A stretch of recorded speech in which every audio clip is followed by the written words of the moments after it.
Efésios capítulo 6, a partir do verso 10. Está escrito: quanto ao mais, sede fortalecidos no Senhor e na força do seu poder, revesti-vos de toda a armadura de Deus, para poderes ficar firmes contra as ciladas do diabo.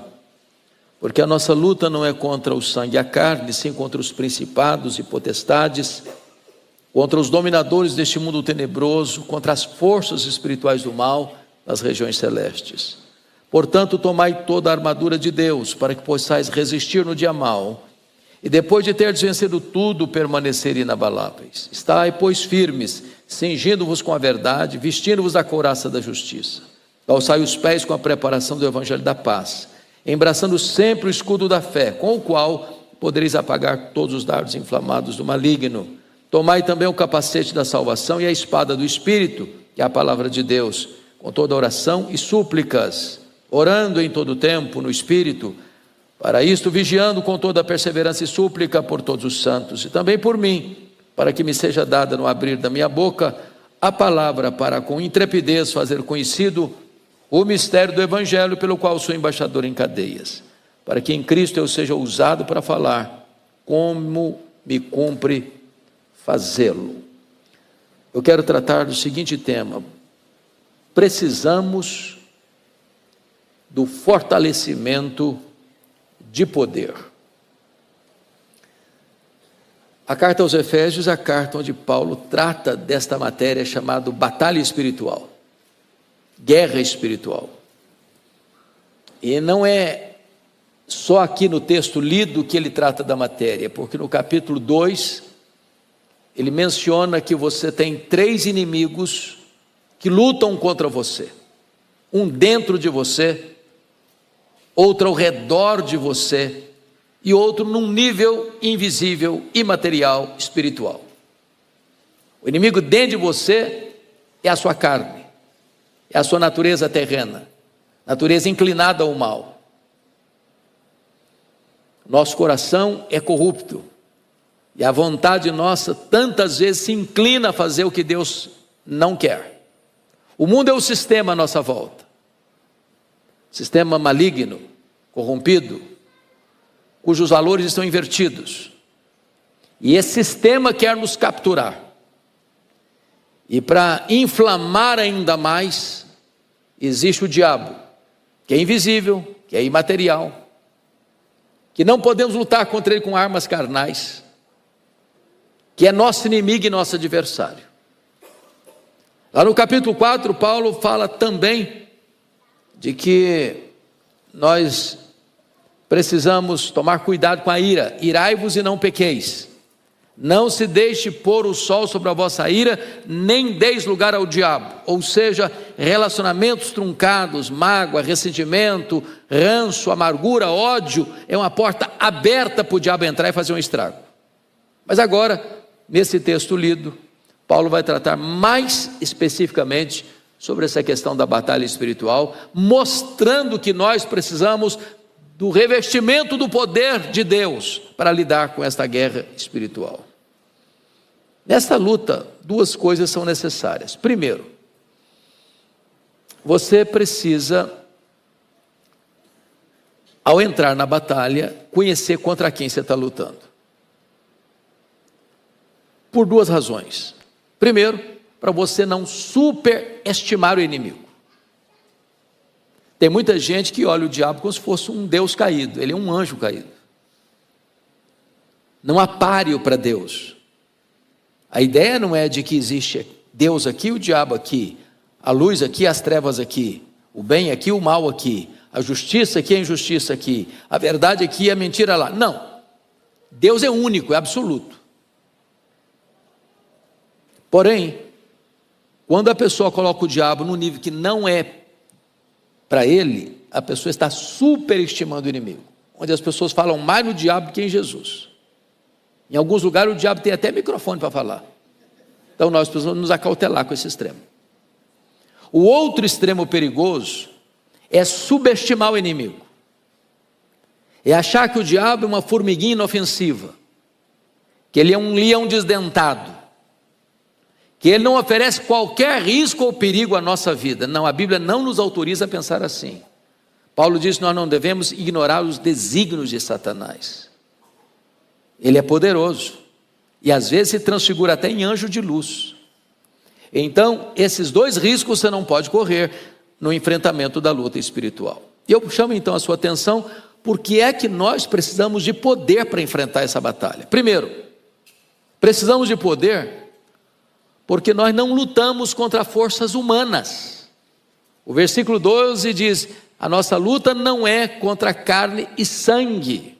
Ou seja, você não tem que olhar para o seu desafeto, se é que ele existe, como o seu verdadeiro problema. E nós estamos vivendo, como disse no período da oração, esse momento, onde o outro é o problema, onde o outro é o inimigo que eu preciso eliminar. Se nós olharmos no espectro político, nós estamos falando aí de direita e esquerda, e hoje as pessoas adjetivaram extrema esquerda, extrema direita. Esse extremo aí é para esgarçar ainda mais o problema, onde as pessoas se tornam como que inimigas, elas não convivem mais, elas não se toleram mais, elas não se respeitam mais, e elas acham que pode tudo contra o outro, porque é de um espectro diferente, filosoficamente, ideologicamente, politicamente.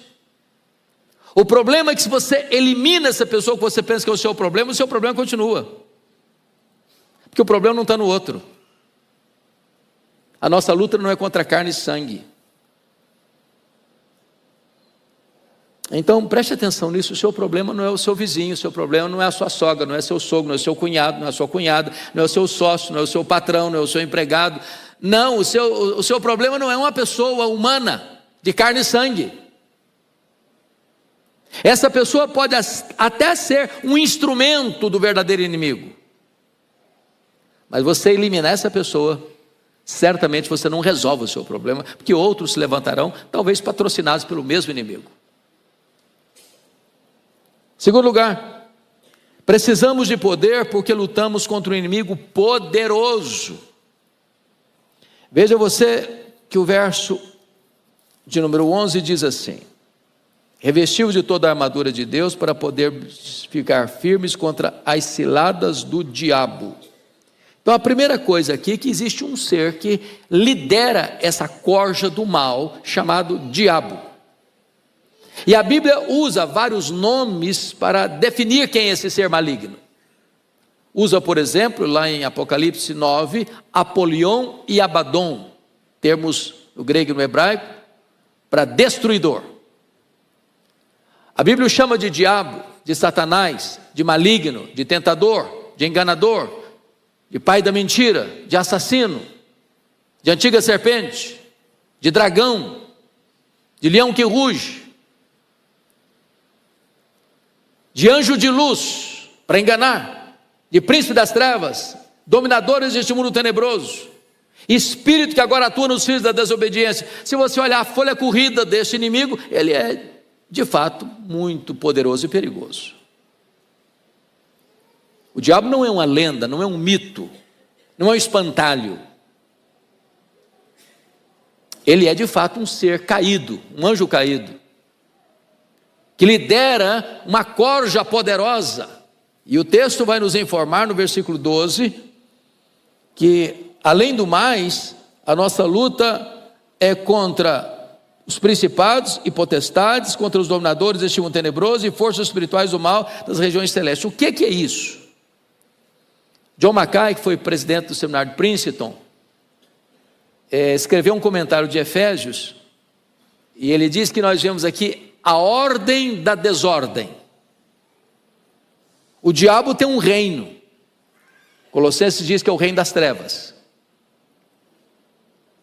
Ele é o príncipe deste mundo. Desse mundo não da natureza, do sol, da lua, das estrelas, do mar, da terra, dos astros, não. Ele é o príncipe deste mundo caído, deste mundo sistema. Ele é o espírito que atua nos filhos da desobediência. Ele é o valente que tem uma casa bem guardada, onde ficam em segurança todos os seus bens, ou seja, todas as pessoas que ainda não nasceram de novo estão na casa do valente, guardados pelo valente, que é o diabo. A Bíblia diz que quando uma pessoa convertida, ela é arrancada da potestade de Satanás para Deus, ou seja, antes da conversão, a pessoa está debaixo da potestade de Satanás. Portanto, não existe campo neutro. Ou a pessoa está debaixo do governo de Cristo, ou ela está debaixo do controle de Satanás. Até porque a gente pensa que o diabo só age quando você pensa numa coisa assim muito macabra, muito sombria, muito escandalosa, muito chocante, como uma possessão demoníaca, por exemplo. Mas existem pessoas endemoniadas de terno Armani, gravata de seda, andando de limusine, nas altas rodas econômicas, políticas e sociais,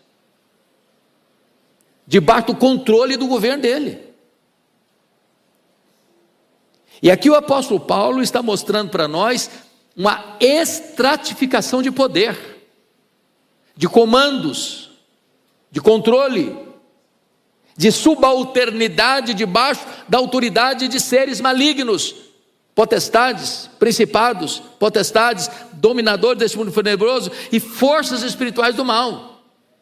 Há uma estratificação de poder. O diabo não é tão tolo a ponto de lutar contra ele mesmo, e foi Jesus quem disse.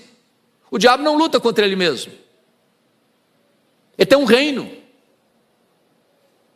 E esse reino está estratificado em vários segmentos de autoridade e poder. Para quê? Para enganar, para mentir, para corromper, para induzir a violência, induzir a prostituição, para esgarçar relacionamentos, para patrocinar falsas doutrinas, falsas ideologias, falsas filosofias.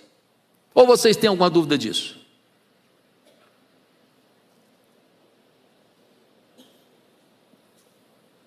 Por exemplo, hoje nós falamos do crime organizado. Talvez as autoridades estão desorganizadas, mas o crime está organizado. Muito bem organizado, a ponto do crime controlar o sistema econômico,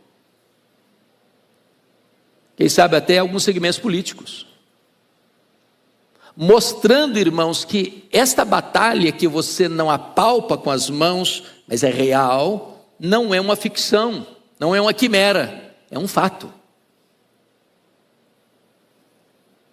Então nós estamos lutando contra um inimigo real.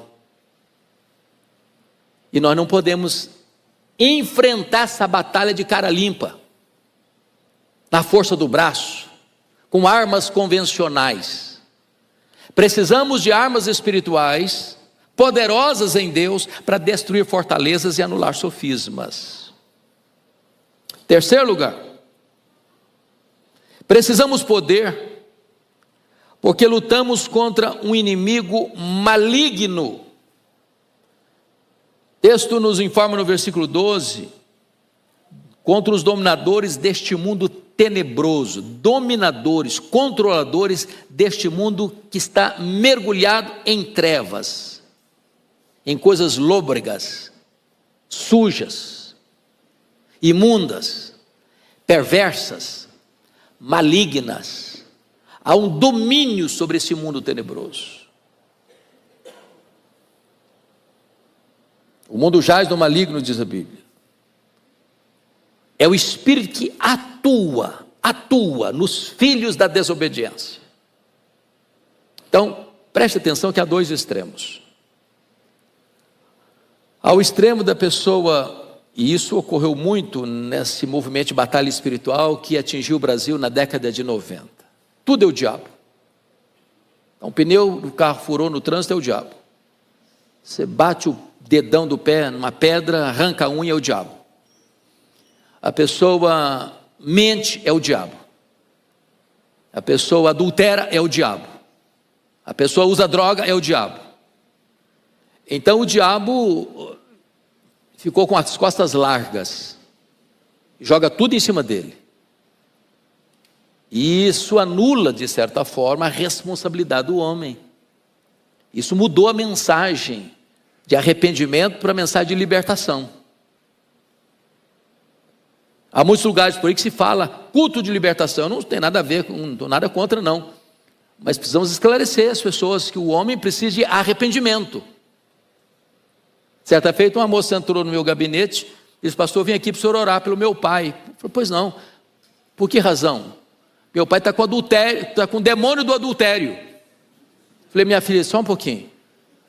Desculpa, mas adultério não é demônio, é obra da carne. Seu pai não precisa de libertação, seu pai precisa de arrependimento. O segundo extremo é de achar que o diabo não está nem aí. Ele não tem nada a ver com esse mundo caído, perdido, confuso, perturbado, estressado, esgarçado, de ideologias tão perversas, de doutrinas tão malignas. Então, qualquer dos extremos é perigoso, e nós precisamos entender que há um mundo tenebroso. Eu disse, numa palestra que fiz ontem, lá em Águas de Lindóia, de algo que li este ano, de uma escola aqui no interior do Brasil, onde o diretor da escola descobre um livro pedagógico que foi enviado para aquele ano letivo. E ao ler o livro, ele percebeu que a história era muito escabrosa. E na história do livro, o pai propunha casamento à própria filha, com o propósito de escravizar a esposa, a mãe da menina. A menina não aceita a proposta do pai de casar-se com ele, o pai persegue a filha. O pai, sentindo-se rejeitado pela filha, entrega a filha para outro homem. A filha, entristecida com o cenário, comete suicídio. E eu pergunto a vocês: a que serve uma história macabra dessa? Que pedagogia é essa? Qual a intenção disso? Qual o propósito de uma história tão vil quanto esta? O que se pretende? Criar confusão? Gerar dúvidas? O que inspira uma mensagem dessa, uma obra dessa, para ser entregue nas mãos de crianças pré-adolescentes?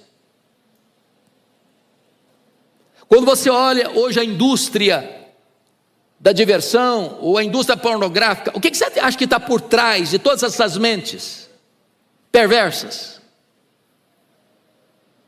Então não podemos ignorar, queridos irmãos, de que neste mundo tenebroso há forças que estão aí manipulando as mentes, não só de gente ignorante, gente culta. Nas universidades, na indústria cinematográfica, nas telenovelas, na literatura. Ignorar isso é agir como uma avestruz, enfiar a cabeça na areia e pensar que o perigo não existe. Mas em quarto lugar, nós precisamos de poder, meus irmãos, porque lutamos contra um inimigo astuto. Confira comigo o versículo 11. Revestiu de toda a armadura de Deus para poder ficar firmes contra as ciladas do diabo. A palavra cilada aqui no grego é a palavra metodeia. E metodeia tem a ver com estratagemas, com métodos, com artimanhas, com maneiras diferentes de você capturar a sua presa. É a arapuca que o diabo põe para apanhar a sua presa. Talvez as 3 áreas mais vulneráveis do ser humano, já escrito isso em tantas obras, seja sexo, dinheiro e poder. Mas tem outras áreas. Em outras palavras, esse inimigo pesquisa você e a mim. A Bíblia diz que ele anda ao nosso derredor. Quando Deus pergunta para Satanás lá no livro de Jó: de onde vens?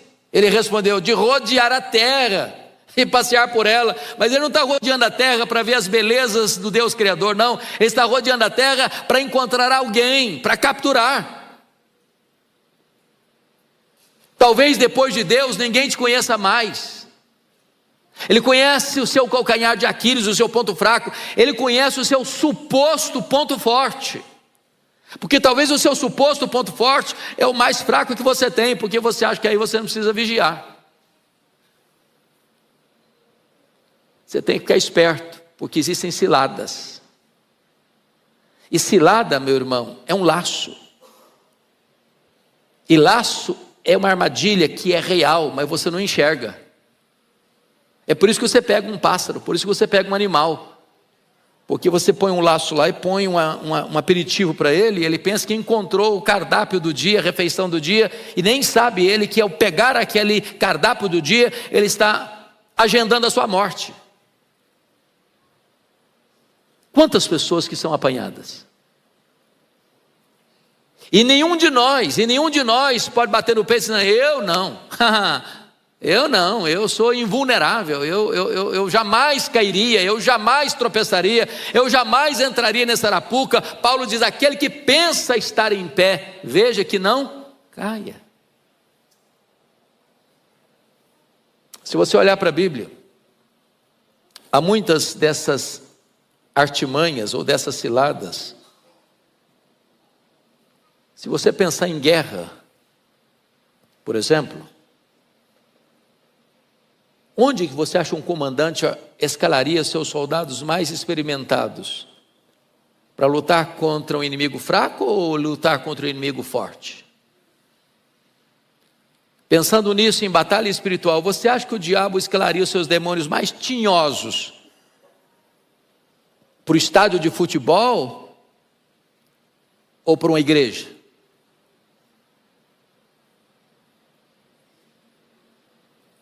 Para uma boate? Ou para um grupo religioso que desafia e ataca o seu reino? A Bíblia diz que o diabo cega o entendimento dos incrédulos. A Bíblia diz que o diabo semeia o joio no meio do trigo. A Bíblia diz que o diabo tem ingerência na mente das pessoas. Quando Pedro, lá em Mateus 16, quando Jesus falou da cruz, e ele chama Jesus à parte e passa a repreender a Jesus: Senhor, tem compaixão de ti mesmo, isso nunca pode te acontecer. Jesus arreda Satanás. Que Satanás?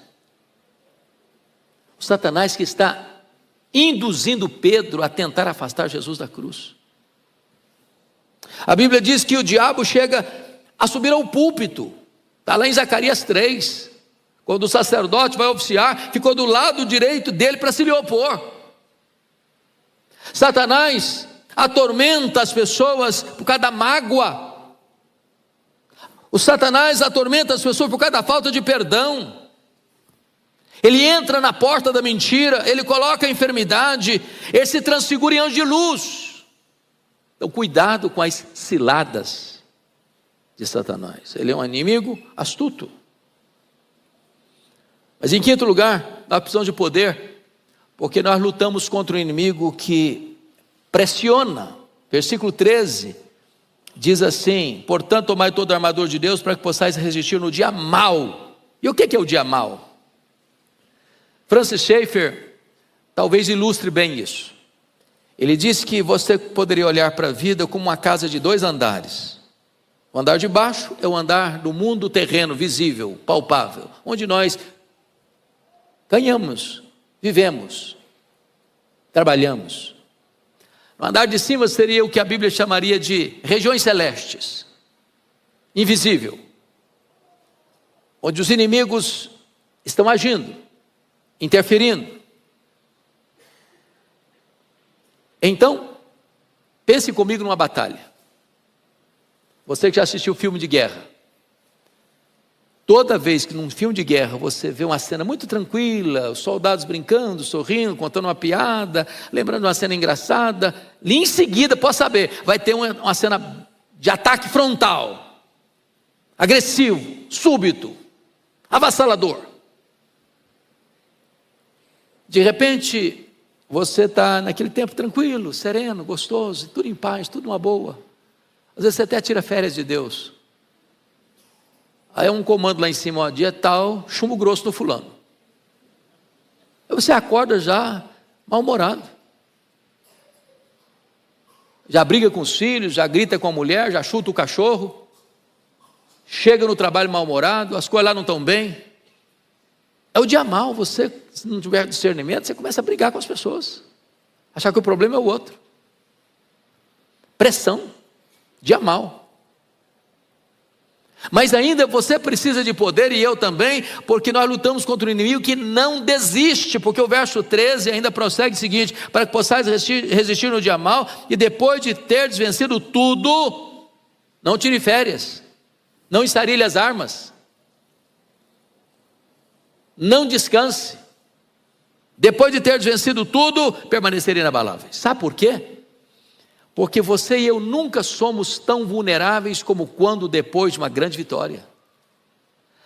Lucas 4,13 diz que depois que Jesus venceu o diabo lá no monte da tentação, deixou até momento oportuno e voltou com outras armas, com outras estratégias, com outras ciladas, com outros métodos, com outros agentes. A Bíblia fala de Elias, que teve uma retumbante vitória no Monte Carmelo. Logo em seguida, no capítulo 19, ele se enfraquece e foge com medo e quer morrer. Então, por favor, entenda que aqui tem luta sem trégua. Nunca, nunca, nunca estarilhe as armas, porque a luta é permanente, é constante. Bom, eu quero concluir dizendo que você e eu precisamos de poder. E como é que você pode vencer essa batalha? Primeiro, sabendo que este inimigo já foi vencido na cruz do Calvário por Jesus Cristo nosso Senhor. A Bíblia diz que um mais valente do que o valente veio, venceu, tirou a panóplia, a armadura dele, amarrou, no sentido de não que você amarra um espírito com corda ou com corrente, mas limitou o seu poder e lhe dividiu os despojos. Ou seja, você e eu, louvado seja Deus, fomos arrancados da casa do valente. Você e eu fomos arrancados da potestade de Satanás. Você e eu fomos arrancados do império das trevas e transferidos para o reino da luz. Então, esse inimigo já está vencido. Jesus não só o venceu, mas o venceu na cruz e expôs o inimigo ao desprezo. Então, preste atenção nisso. Ele continua agindo, ele continua sendo maligno, ele continua sendo poderoso, mas esse inimigo já está vencido por Jesus. Então, qual é o segredo da vitória? É você ser fortalecido com o poder daquele que é o vencedor. E o verso 10 nos informa isso. Quanto ao mais, sede fortalecidos no Senhor e na força do seu poder.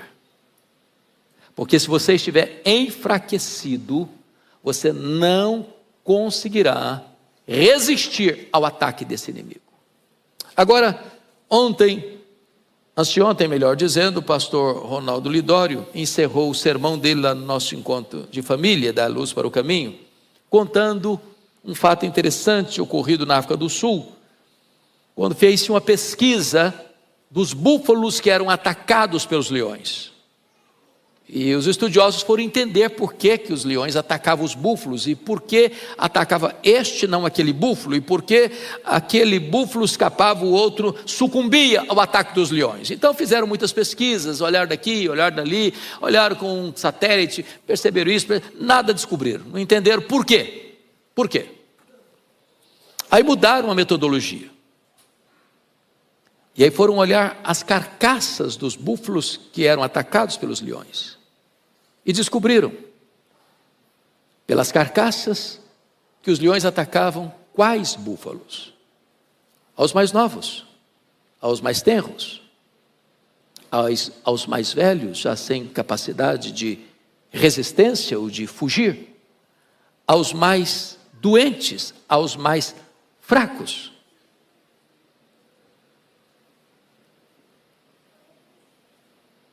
A quem que ele vai lograr êxito nesse ataque? Aos que não estão fortalecidos com poder no Senhor.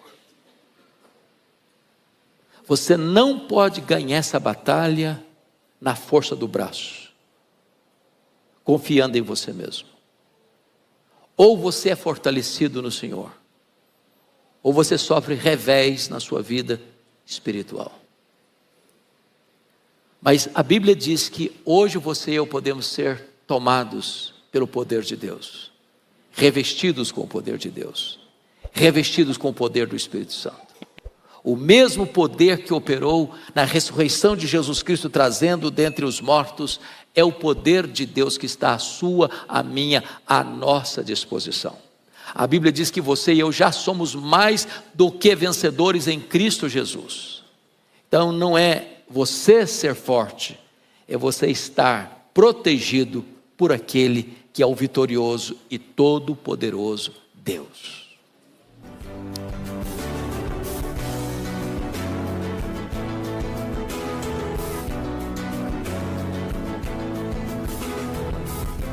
Palavra da Verdade, com Hernandes Dias Lopes.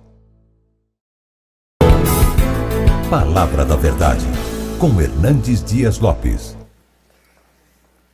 Irmãos queridos, vamos abrir a palavra de Deus no livro de Jó, capítulo 1. Jó, capítulo 1. E vamos ler versos 1 a 5. Jó, capítulo 1, versos de 1 a 5.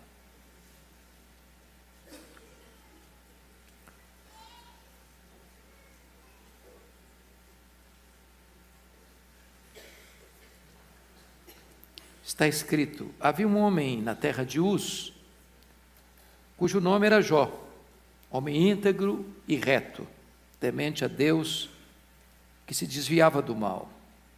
Nasceram-lhe 7 filhos e 3 filhas. Possuía 7.000 ovelhas, 3.000 camelos, 500 juntas de bois e 500 jumentas. Era também muito numeroso o pessoal ao seu serviço, de maneira que este homem era o maior de todos os do Oriente. Seus filhos iam às casas uns dos outros e faziam banquetes, cada um por sua vez, e mandavam convidar as suas 3 irmãs a comerem e beberem com eles. Decorrido o turno de dias de seus banquetes, chamava Jó a seus filhos e os santificava. Levantava-se de madrugada e oferecia holocaustos segundo o número de todos eles, pois dizia: talvez tenham pecado os meus filhos e blasfemado contra Deus em seu coração.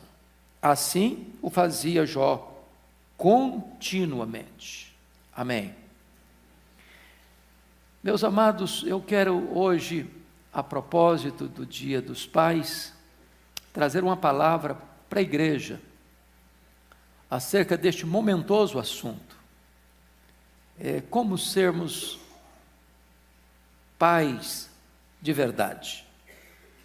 E queremos evocar então a figura deste homem que viveu distante de nós há alguns milênios. Este homem que recebe da parte de Deus o mais elevado elogio de singularidade. E Deus afirma acerca dele ao próprio diabo acusador: observaste o meu servo Jó? Porque há ninguém na terra semelhante a ele, homem íntegro, reto, temente a Deus que se desvia do mal.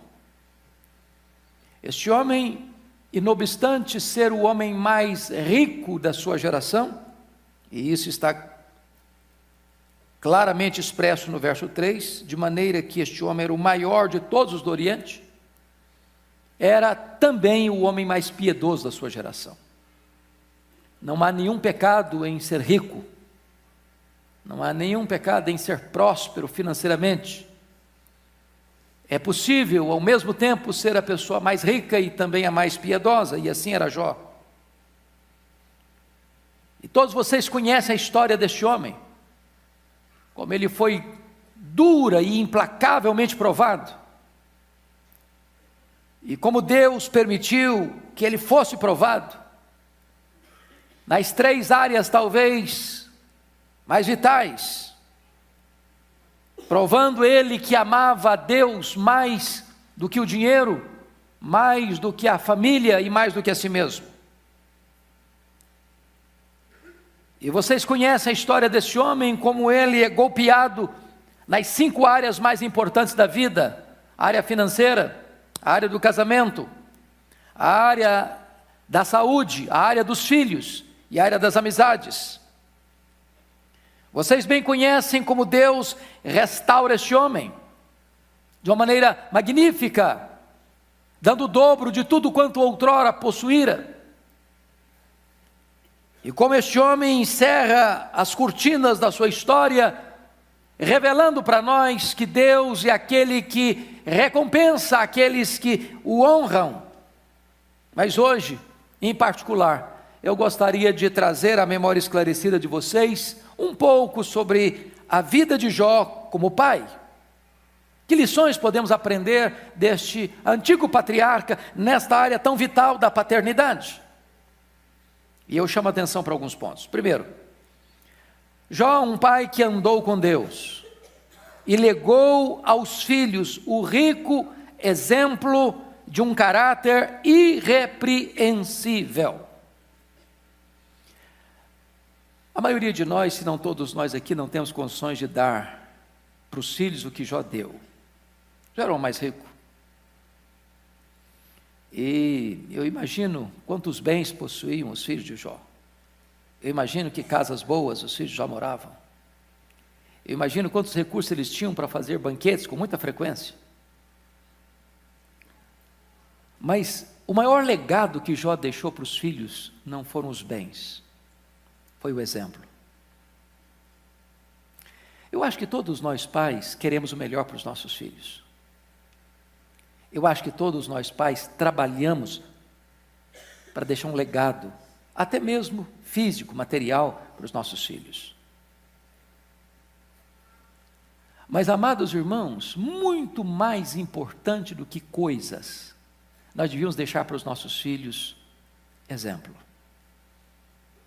Muito mais do que presentes, os nossos filhos precisam de presença. A maior herança que um pai pode deixar para os filhos não são propriedades, bens móveis e imóveis, mas é o legado de uma vida limpa, de um caráter irrepreensível, de uma conduta ilibada. Nós pais somos como que espelhos para os nossos filhos. Os nossos filhos nos veem mais do que nos escutam. Nossa vida fala mais alto aos nossos filhos do que o nosso discurso. E é exatamente isso que Jó vai legar para os seus filhos. Notem vocês que Jó era um homem íntegro no meio de uma geração perversa, porque a Bíblia diz que ele era um homem da terra de Uz. Quando você vai pesquisar, era uma terra idólatra, com muitos deuses, com paganismo, com muitos ídolos, com muitas crendices. E é nesse canteiro de idolatria que floresce este lírio da fidelidade a Deus, do conhecimento de Deus, da comunhão com Deus. E para nós, então, Jó serve de exemplo para dizer que não importa quão corrompida seja a sociedade brasileira, Quão decadentes sejam os usos e costumes da sociedade brasileira, quão desviada seja a religiosidade brasileira, você e eu, como pais, precisamos viver uma vida irrepreensível no meio dessa geração corrupta e perversa.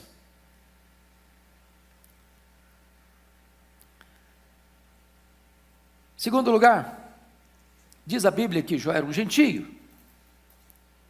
E você percebe que o desafio então era este homem viver cercado de muitas crenças e de muitos valores, na contramão dos valores de Deus, uma vida piedosa, como por exemplo, viveu Abraão no seu tempo, saindo de Ur dos Caldeus, como Daniel na Babilônia, no Império Medo-Persa, como Obadias na corte de Acabe, ou como os santos na casa de César. O seu desafio, o meu desafio hoje, nesta manhã, amados, é sermos pais que vivam com integridade na presença de Deus, a despeito de convivermos com pessoas que não levam Deus a sério. Mas notem mais, Jó era um homem que associava a sua vida moral com a sua vida religiosa. Primeiramente vamos ver o seu caráter moral. Diz o texto que ele era verdadeiro intimamente. O texto diz, homem íntegro. Íntegro é aquilo que você é com a porta do quarto trancada. Íntegro é aquilo que você é olhando sozinho para o espelho.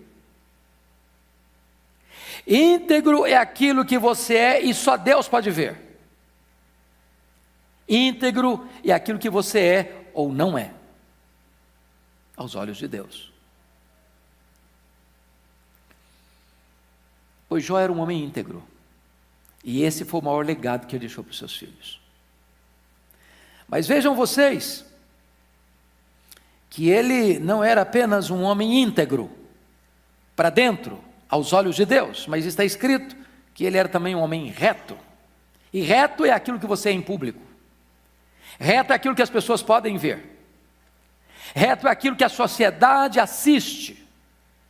Reto é aquilo que os seus filhos contemplam externamente, porque intimamente você vive com Deus.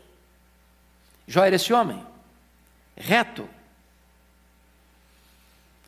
Meus amados irmãos, a Bíblia diz por que ele era reto.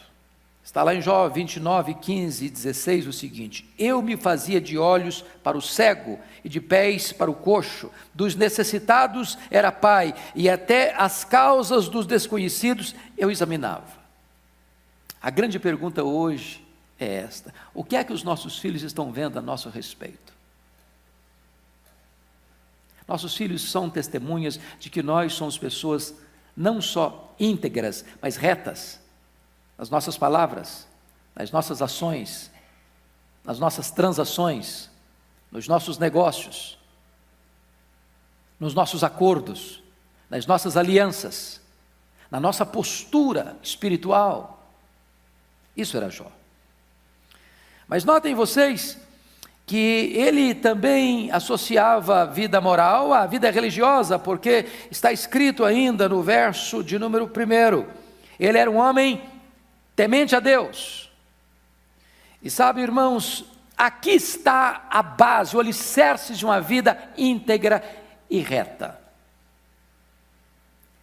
O que nos livra, irmãos, do perigo, da corrupção, da violência, da maldade, da impureza, dos deslizes da vida, é o temor de Deus. O temor de Deus é o grande freio moral da nossa vida. É o temor de Deus que nos livra do pecado, de decisões erradas, de alianças erradas, de acordos errados, de atitudes erradas. É o temor de Deus. Você e eu, pai, nós pais, precisamos pedir ao próprio Deus que Ele mesmo produza em nós temor a Ele, porque é o temor de Deus que vai nos conduzir pelas veredas da justiça. Mas notem mais. Este homem tinha uma postura deliberada de se afastar do mal, porque o verso primeiro termina assim: e que se desviava do mal. O mal está no nosso caminho, o mal está na nossa estrada, o mal está à nossa porta, o mal mora dentro do nosso trabalho, o mal mora nos nossos relacionamentos, o mal está diante dos nossos olhos, o mal está entrando pelos nossos ouvidos, o mal está no caminho dos nossos pés, o mal está ao alcance das nossas mãos, o mal está ao alcance do nosso coração. E o que o texto está dizendo é que este pai se desviava deliberadamente do mal. E por quê? Porque ele tinha temor de Deus no seu coração. Mas agora, irmãos, em segundo lugar, vejamos que Jó foi um pai que investiu no relacionamento dos filhos, plantando as sementes da amizade no coração dos filhos. Veja comigo, por favor, o versículo 4. Você pode ler o verso 4 comigo, toda a igreja? Seus filhos iam às casas uns dos outros e faziam banquetes, cada um por sua vez, e mandavam convidar as suas 3 irmãs a comerem e beberem com eles. Eu tenho plena consciência disso e vocês certamente também. Os filhos não são naturalmente unidos, não são. Sobretudo onde tem dinheiro. Dinheiro não tem liga, dinheiro não tem amálgama, dinheiro separa, dinheiro divide. Quantas histórias nós temos assistido, irmãos, de disputas por herança, ainda com os pais vivos. Quantas histórias nós temos assistido semelhante a Lucas 15, onde o filho mata o pai no coração e quer receber antecipadamente a herança. Mas notem vocês que Jó não é um homem rico. Jó é o homem mais rico da sua geração. E ele tem 10 filhos. E esses filhos são amigos. E esses filhos celebram juntos. E esses filhos se alegram juntos. E para que você veja 10 irmãos unidos, pode ter certeza, é que por trás tem um pai, tem uma mãe que costura essa unidade. Por trás tem um pai e tem uma mãe que constrói pontes em vez de cavar abismos entre os seus filhos. E vocês percebem que tantas vezes, mesmo gente piedosa, não pôde legar aos filhos esta bênção que Jó planta no coração dos filhos, que era a amizade dos filhos. Se não, vejamos, pensa comigo em Adão, o primeiro pai. Abel e Caim. Eu não sei como é que era a casa do Adão, a Bíblia não faz nenhuma menção. Mas os irmãos não tinham relacionamento de amizade, a ponto de um se levantar para matar o outro. Pensa comigo em Abraão, Ismael e Isaque, a ponto de uma crise surgir dentro de casa e Abraão ter que despedir Agar com o seu filho Isaque para o deserto. Pensa comigo em Isaque, que tem 2 filhos, e eles se transformam em verdadeiros inimigos dentro de casa, um mentindo, outro traindo, e uma inimizade de 20 anos. Pense comigo em Jacó, cujos irmãos odeiam José e vendem-no como uma mercadoria barata para o Egito. Pensem comigo em Davi, o grande rei Davi, que tem dentro da sua casa traição, estupro, orquestração, assassinato, derramamento de sangue. Oh, irmãos amados, eu acho que aqui está um grande papel nosso como pais, investir no relacionamento dos nossos filhos. Não basta que cada um faça carreira solo, não basta que cada um tenha sucesso profissional ou em outras áreas da vida, mas cada um para um lado, sem amizade, sem companheirismo. E nós precisamos vigiar, porque os nossos filhos não são iguais. Tem personalidades diferentes, têm temperamentos diferentes, têm gostos diferentes, têm preferências diferentes, têm aptidões diferentes, seguem carreiras diferentes. Mas nós, pais, precisamos trabalhar para que os nossos filhos se relacionem, sejam amigos, convivam e possam ter um relacionamento saudável entre eles. Terceiro lugar, Jó, um pai que exercia plenamente o sacerdócio no seu lar. Você pode ler comigo o verso 5 agora, toda a igreja? Vamos juntos?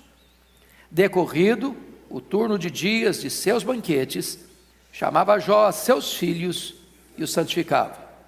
Levantava-se de madrugada e oferecia holocaustos, segundo o número de todos eles, pois dizia: talvez tenham pecado os meus filhos e blasfemado contra Deus em seu coração.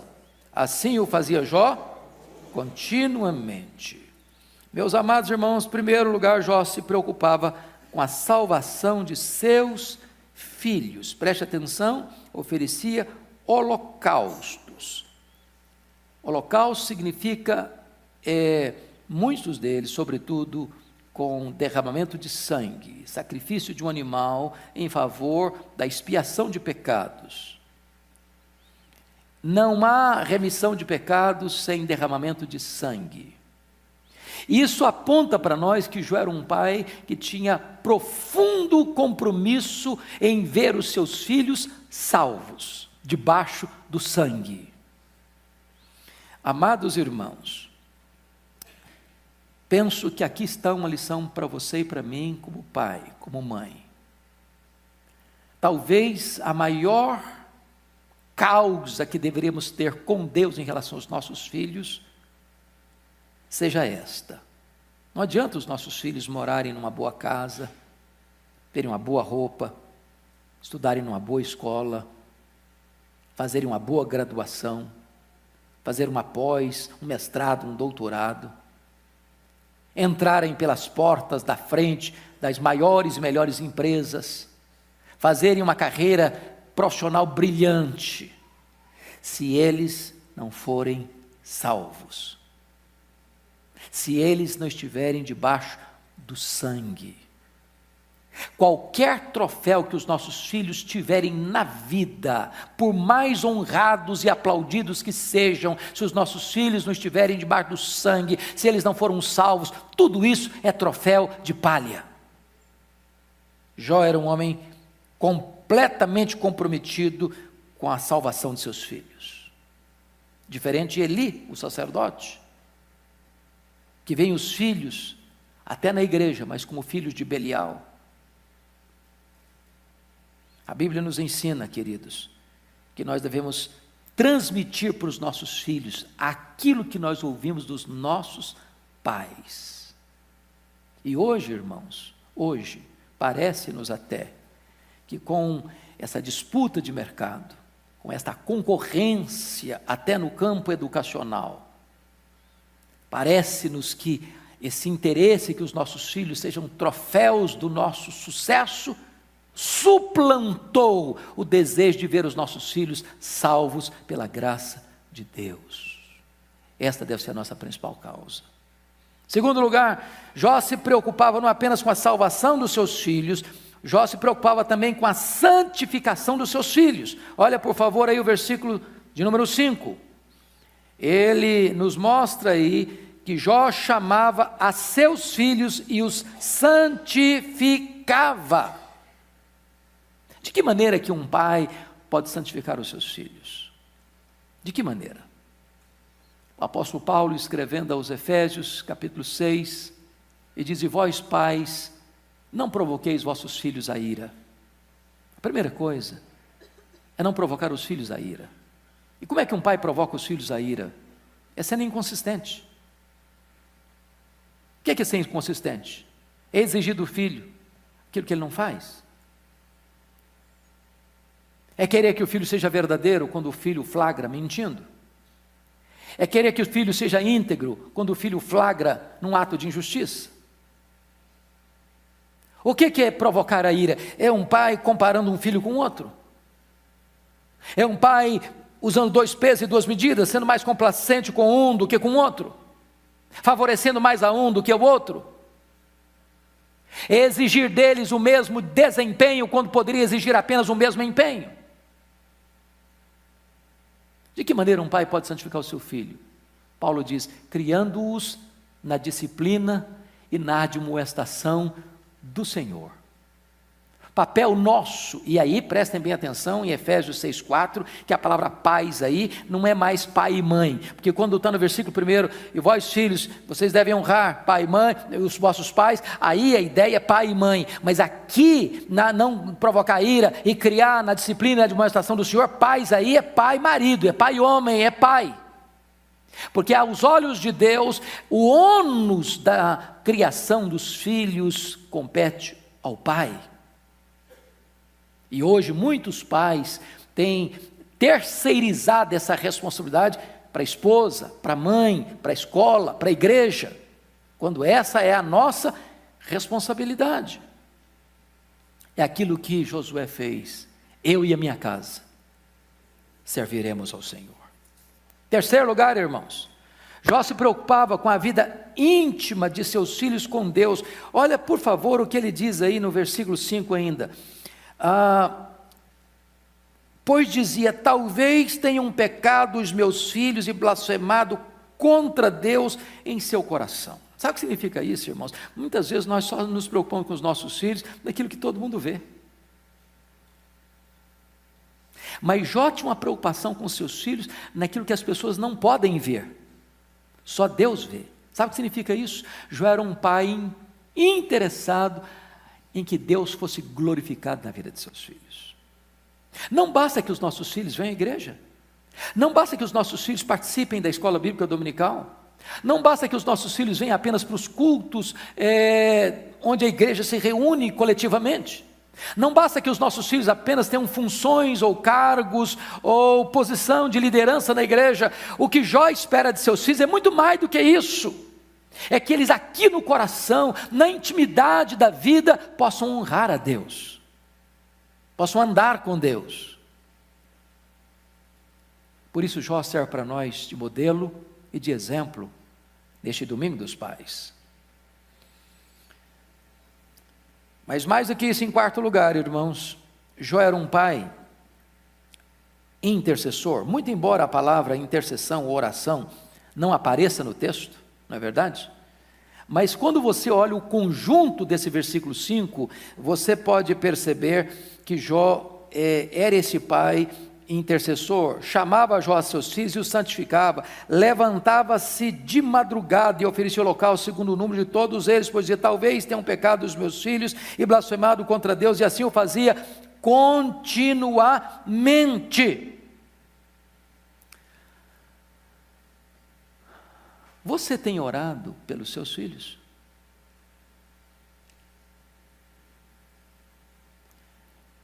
Quando você coloca a causa dos seus filhos na presença de Deus, por que você ora? Que motivo leva você a orar pelos seus filhos? Essa é a grande pergunta, e se você parar para perceber, Jó não pede nenhuma coisa material para os filhos aqui.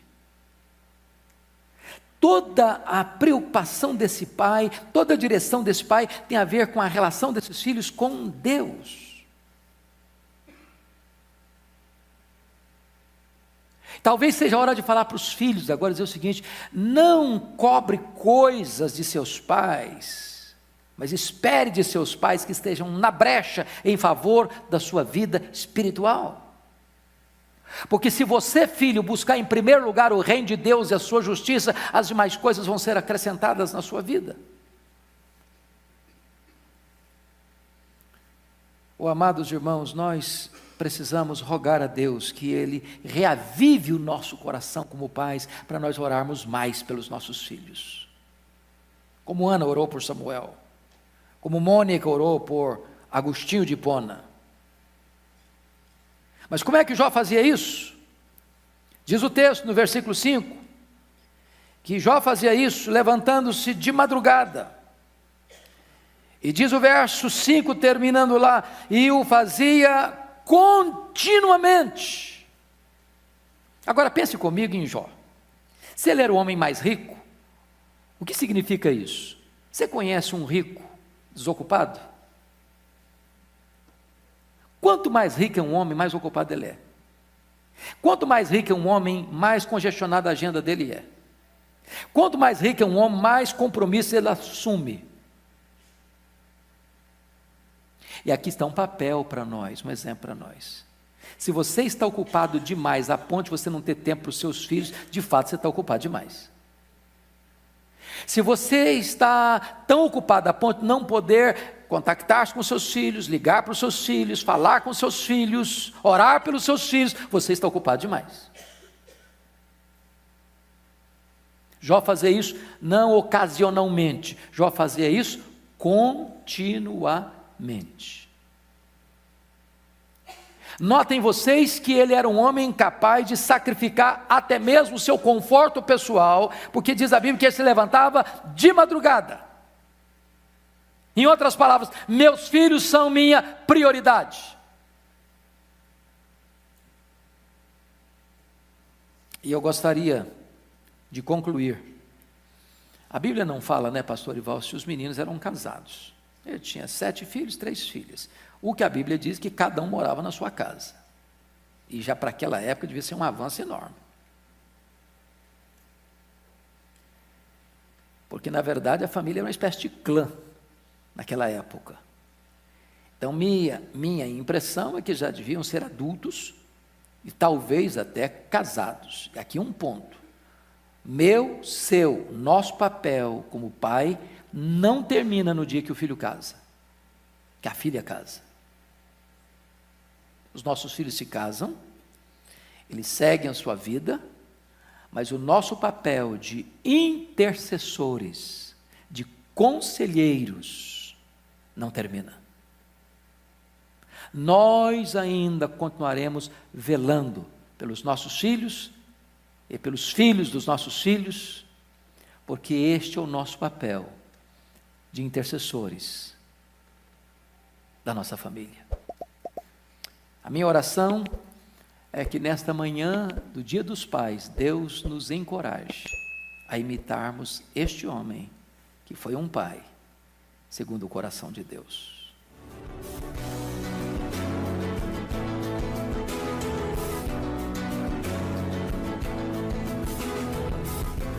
Palavra da Verdade, com Hernandes Dias Lopes.